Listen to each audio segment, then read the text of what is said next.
نحمدہ و نصلی علی رسول الکریم اما بعد فاعوذ باللہ من الشیطان الرجیم بسم اللہ الرحمن الرحیم۔ کل ہم نے میلاد النبی شریف کی نسبت سے ایک ویڈیو اپلوڈ کی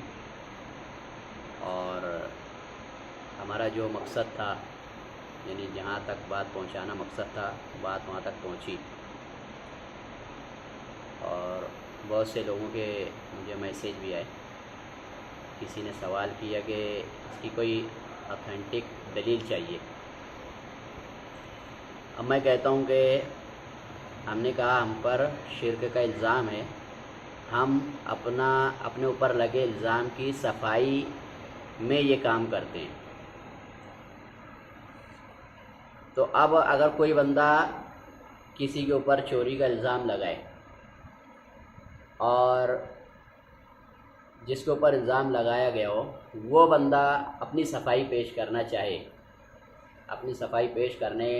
کے لیے کوئی کام کرے، تو اس سے کہنا ہے کہ بھائی تو یہ جو کام کر رہا ہے اس کی دلیل دے، یہ تو نامناسب سا لگتا ہے۔ بہرکیف اللہ تعالیٰ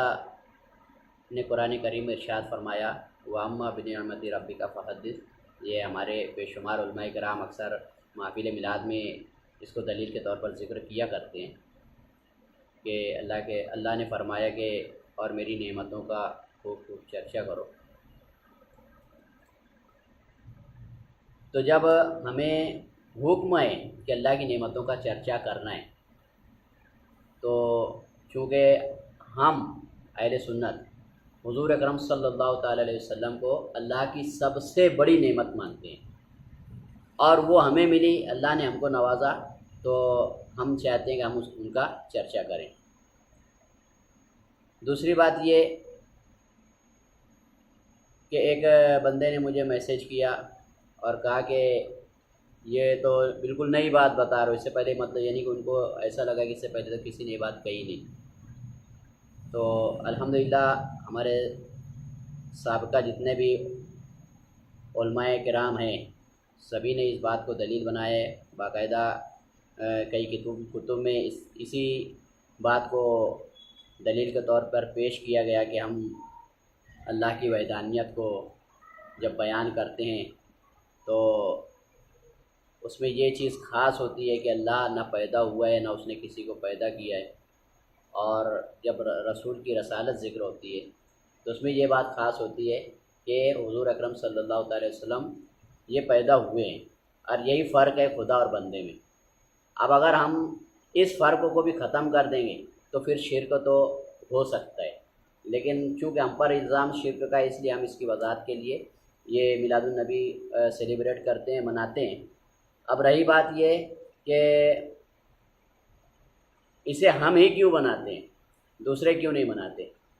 تو اس کا بھی ایک مسئلہ ہے کہ دراصل ہر کسی کو، اکثر لوگ جو ہم پر اعتراض کرتے ہیں تو وہ چاہتے ہیں کہ ہر کام کے لیے قرآن و حدیث سے یا صحابہ کرام کے افعال سے یا تابعین سے اس کی دلیل چاہیے۔ تو میں کہتا ہوں کہ اگر واقعی میں آپ لوگ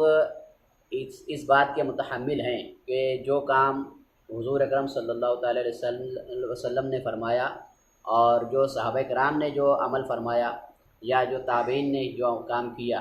اس کام کو ہی کرنا ہے، تو بے شمار دلائل ہم رکھ سکتے ہیں، اس بارے میں بے شمار باتیں پیش کر سکتے ہیں کہ وہ صحابہ نے بھی کیا، حضور نے کیا، تابعین نے کیا، لیکن ہماری وہاں تک رسائی بھی نہیں ہے۔ جیسے مثال کے طور پہ کہ حضور اکرم صلی اللہ تعالیٰ علیہ وسلم کے دور میں اجالے کے لیے، روشنی کے لیے رات میں چراغ، لالٹین وغیرہ جلائی جاتی تھی۔ آج کے دور میں بھی وہ لالٹین استعمال کر کے ہم اجالا کر سکتے ہیں، لیکن اس کے باوجود ہم بجلی کا، لائٹ کا استعمال کرتے ہیں۔ حضور صلی اللہ علیہ وسلم کے دور میں کنواں کھود کر پانی استعمال کے لیے نکالا جاتا تھا، اور آج کے دور میں بھی ہم کنواں کھدوا سکتے ہیں اور اس سے پانی نکال سکتے ہیں، لیکن آج ہم بورنگ کا استعمال کرتے ہیں۔ حضور صلی اللہ تعالی وسلم کے دور میں، صحابہ کے دور میں لوٹے کے ذریعے سے، کسی برتن کے ذریعے سے پانی لے کر اس میں وضو کیا جاتا تھا۔ آج کے دور میں بھی ہم وہ کام کر سکتے ہیں، لیکن ہم نل لگاتے ہیں، ٹوٹی لگاتے ہیں، اس میں وضو کرتے ہیں۔ حضور اکرم صلی اللہ تعالی وسلم کے دور میں مساجد کچی ہوا کرتی تھی، آج بھی ہم بنا سکتے ہیں، کچی مساجد ہم بھی بنا سکتے ہیں، لیکن ہم پختہ بناتے ہیں۔ تو یہ ساری چیزیں ایسی ہیں کہ جو ہم کر سکتے ہیں لیکن نہیں کرتے۔ اس کے باوجود یہ سارے الزامات صرف اہل سنت پر ہی لگائے جاتے ہیں کہ تم وہ کام کیوں کرتے ہو جو صحابہ نے نہیں کیے، حالانکہ یہ سارے کام جو ابھی میں نے گنا ہے یہ سارے وہ لوگ بھی کرتے ہیں جو یہ سارے الزامات اہل سنت پر لگاتے ہیں کہ یہ بدعتی ہیں، یہ لوگ نیا کام کرتے ہیں۔ اور اچھا کوئی بھی کہا، کسی سے بھی پوچھیں آپ، اگر کوئی کسی بندے نے کہا کہ بھائی مجھے بورنگ کھدوانا ہے کسی مسجد میں، تو اس سے جا کے پوچھیں کہ تو بورنگ کیوں کھدوانا چاہتا ہے، تو یہی کہے گا کہ سارے ثواب کے لیے، یعنی کہ وہ بورنگ کھدوائے گا تو اس کا ثواب ملے گا۔ تو ہم وہی کہتے ہیں کہ کنواں کھدوائے گا تو اس کا بھی ثواب ملے گا، بورنگ کھدوائے گا تو اس کا بھی ثواب ملے گا۔ اور کنواں ہے تو حضور کے دور سے ثابت ہے، بورنگ تو ثابت نہیں ہے، تو بورنگ کیوں نہیں کرتے؟ تو اس چیز کو مطلب خیال میں رکھیں کہ ضروری نہیں ہے کہ ہر چیز، ہر بات جو ہم کرتے ہیں وہ صحابہ سے یا قرآن سے یا حدیث پاک سے ثابت ہو۔ یہ دیکھا جاتا ہے کہ وہ قرآن اسلام کے خلاف ہے یا نہیں ہے۔ اگر اسلام کے خلاف ہے تو اس کو رد کیا جائے گا، اگر اسلام کے خلاف نہیں ہے اور اس میں کوئی قباحت بھی نہیں ہے اور اسے کوئی سنت وغیرہ کا ترک بھی لازم نہیں آتا، اسے کرنے میں کوئی ممانعت نہیں ہے۔